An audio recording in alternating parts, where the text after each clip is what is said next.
Hello, this is Terry Duncan with Cut, Color, and Create. And today we're going to do something a little different. We are going to unbox the new Sizzix stamp and spin tool. It's just come out. I just got it in the mail over the weekend, and I thought it'd be fun to open it together and try it out. Now, one of the things you should know about this tool is that it requires the stencil and stamp tool, which looks like this. I don't know if you can tell on the video or not, but this tool is quite large. For example, this is an 8.5 by 11 piece of cardstock.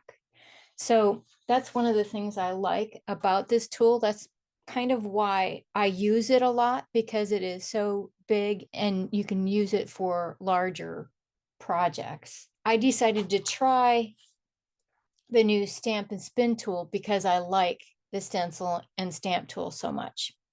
So I'm just going to move this out of the way for a second. We're going to use it obviously later, but I thought I'd just move it out of the way while we unbox.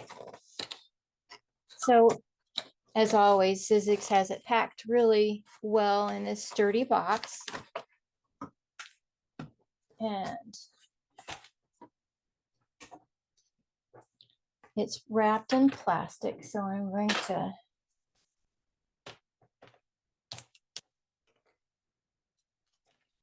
open that up.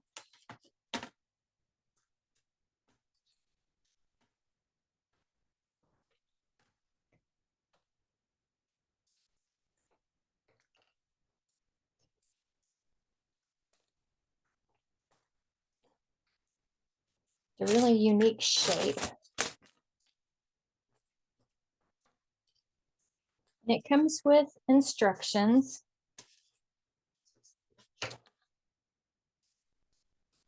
And there is a piece of acrylic in here. Not sure what that's for. The instructions are in English, French,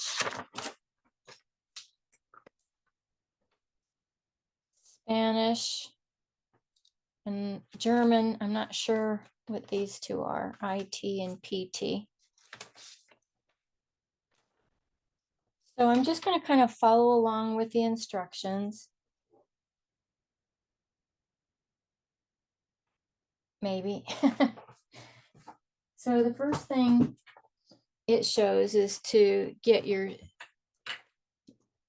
stencil and stamp tool. And I don't think we need the lid, so I'm going to remove that.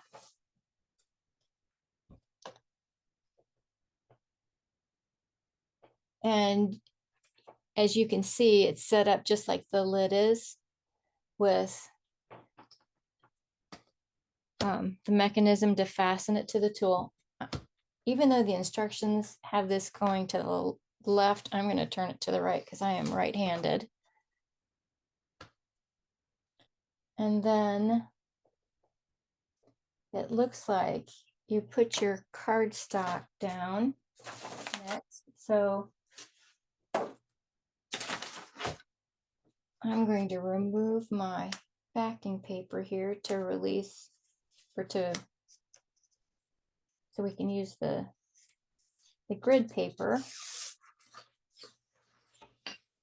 And while I'm doing that, this is great for stenciling. It holds your paper real well. So the next thing I'm going to do is center. I've got a 6 by 6 piece of cardstock here, and I'm going to try and get it centered.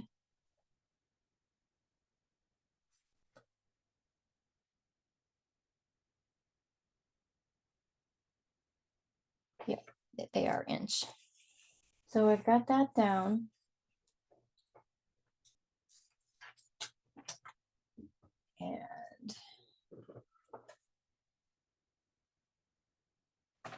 And this, it looks like, moves somehow.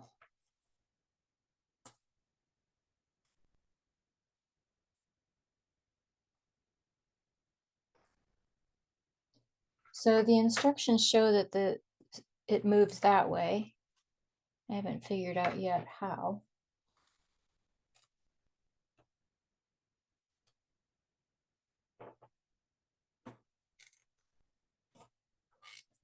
Oh, it just is just made so you turn it. So there's a little handle here, and it kind of it catches so that apparently you get it just in the right place. It looks like it's not quite centered with the center of the graph paper, but I'm just going to leave it the way it is. Now, I decided to make something a little bit different. So I'm going to use this stamp set from My Favorite Things. They recently had it available to help a rescue in Central Florida. I'm from Central Florida, so I jumped on that. But I thought it'd be fun to have a little doggy wreath. So I think I'll start with this cute little guy here.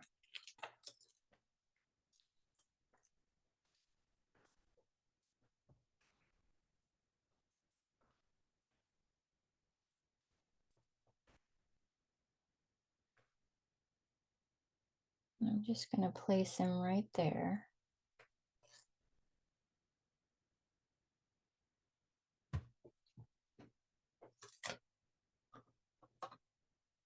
And I'm going to use two different colors of Gina K ink. I'm going to start with Warm Cocoa. Now this is a brand new stamp, so I'm going to use some Versamark to condition my stamp. I've never done that. For me, it's the best way to condition a stamp. You just apply it to your stamp, and then you can add your ink. And I know you can't see. Try to move that over a little bit so you can see me stamping. Applying the ink.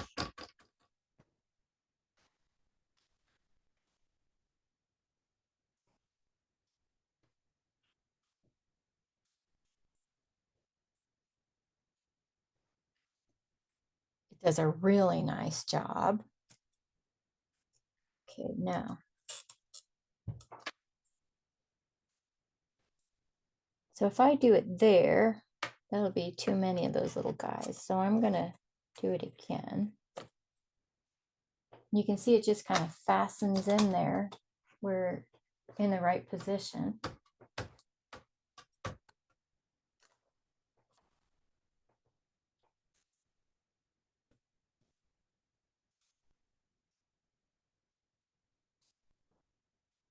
Look at that. Look how beautiful that stamping is. Oh, I almost forgot to turn.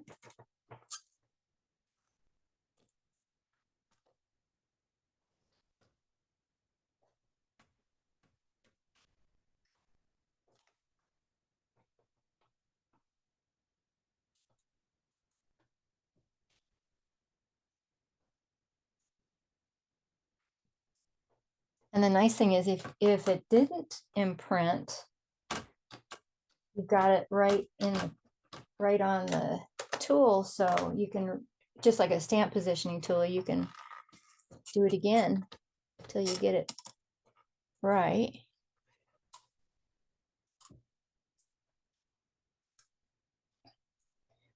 So like I guessed before I started stamping, the paper is a little off, so you can't use the grid on here. You need to use the grid on the wheel. I don't know if you can see that. If I tip that up a little bit, there, you can see that there are lines in the tool, both, is that concentrically? I think it is. There, in fact, it's even marked 1, 2, 3, 4. So that'll help you in your positioning. And then there are these lines that also help with lining it up. And I think you need to use that when you're creating your design. Okay, normally I would clean my stamp, but I'm going to keep going here. Now the next thing, I don't know, I thought it would be kind of fun to use that little hydrant, but I also think it'd be fun to, maybe we'll use, these are pretty big. And one of the things that I think you can do is put more than one stamp on at a time. So I think, well, that's going to be a different color ink. So, well, I'm going to go ahead and place it, but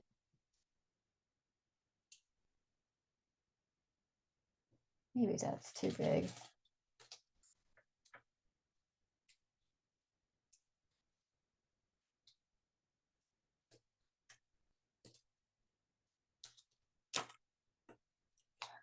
I wish I was live so you could tell me what you thought. I think this is too big. So I'm going to put a pile of bones.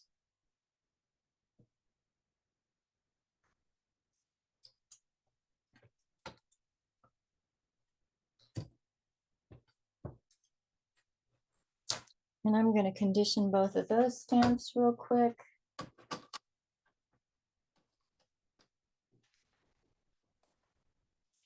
And I'm going to get another color ink. I think I'll use cherry red for the fire hydrant.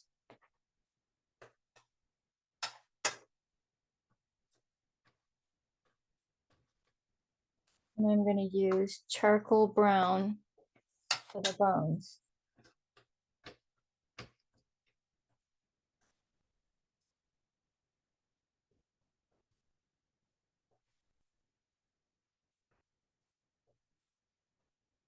Look at that.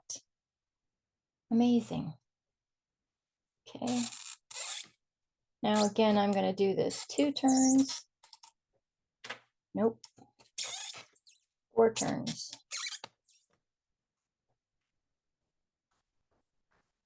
Re-ink my stamps.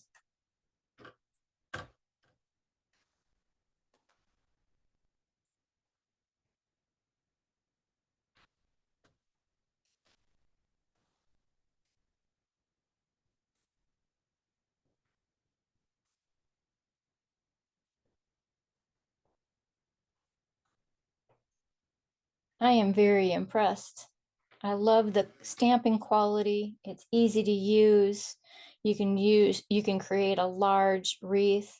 I'm going to continue playing with it. I will have my finished card over on my blog, so check that out down in the description. If you like this video, please click on the subscribe button and click the bell so that you can be notified as I publish new videos.